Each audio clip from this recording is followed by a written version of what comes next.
với nãy chuan motor na trangin hi a GPS mount he ta mi tor he buanga fork slider a front a rear slider hin nei lo tlang puya a top rack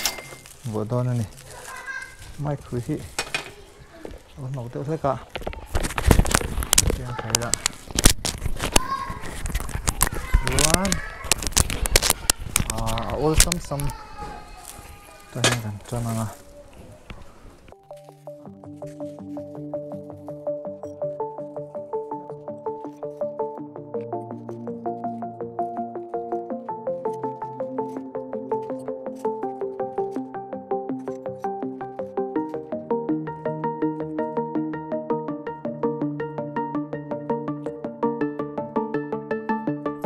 sa ui steel ka cha aluminium ka lo che la thatur ne le min na ri thata acha lo chuang lo wa dara sa tim lu to ka nor chu ka he bo ma sa oh motoren atangin hi kan han cha top rakhe hi steel zo kan ya boina kan lo buang hi boi thla vak lo wa hemi hi khas khau do he kan me ya ni thona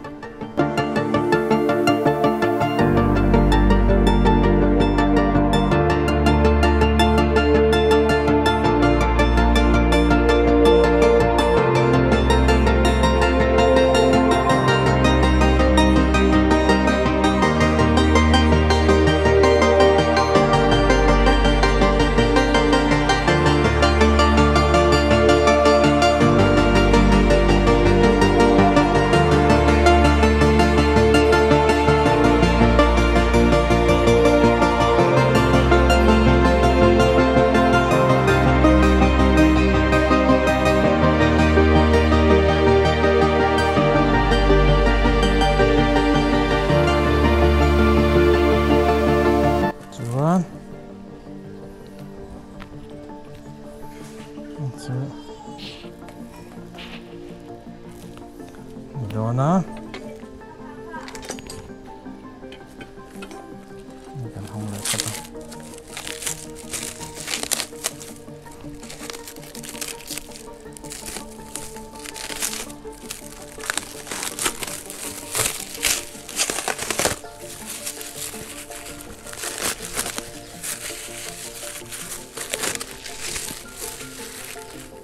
stiker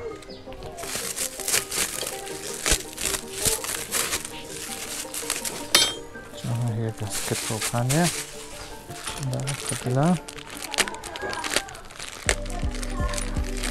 screw he I save it anita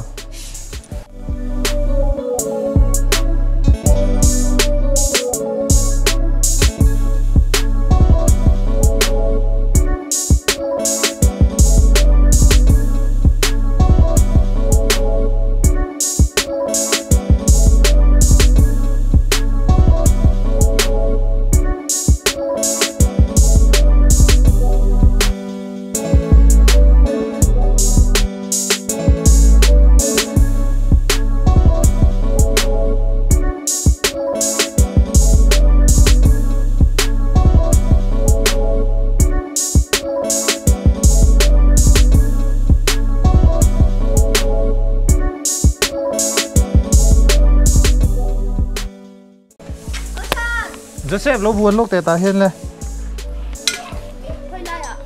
Thấy mò. Nãy hay tiếng cồn đắng á. Chú mà hiên lo buồn tệ lên hay đây.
on lo he ka huwa we ka huwa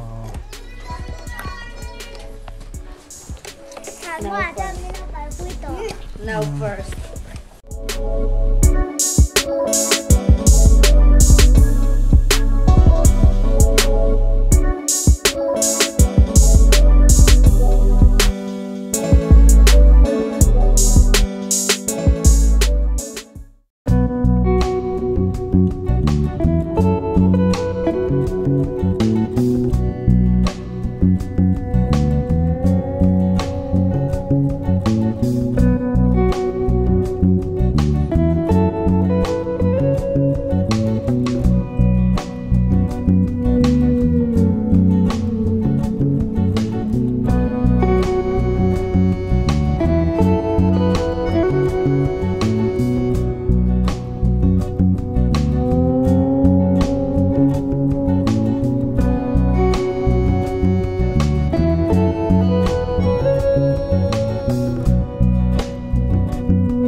ringa kham du ve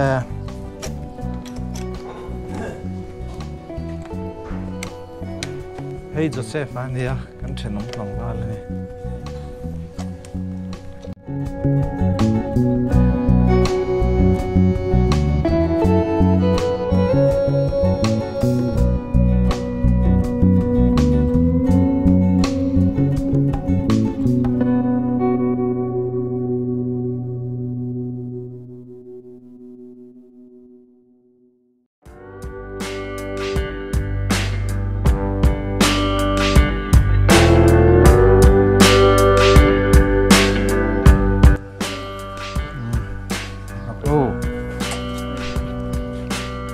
lampa hen tu masai le tu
nung helaya handlebar kan lo tai khnal baka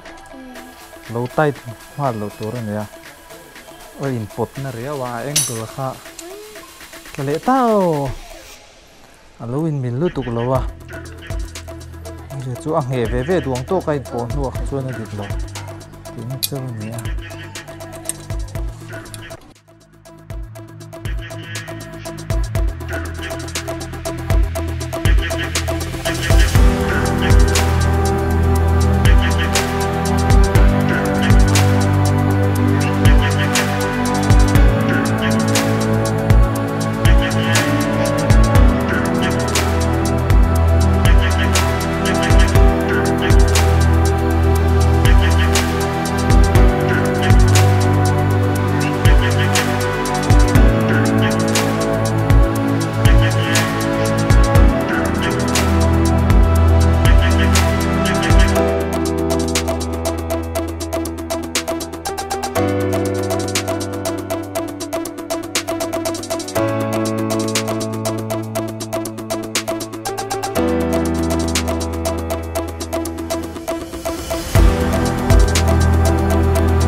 One eternity later.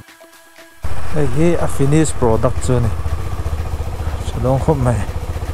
thil phurnan po lei phurnan ani gan hisab ber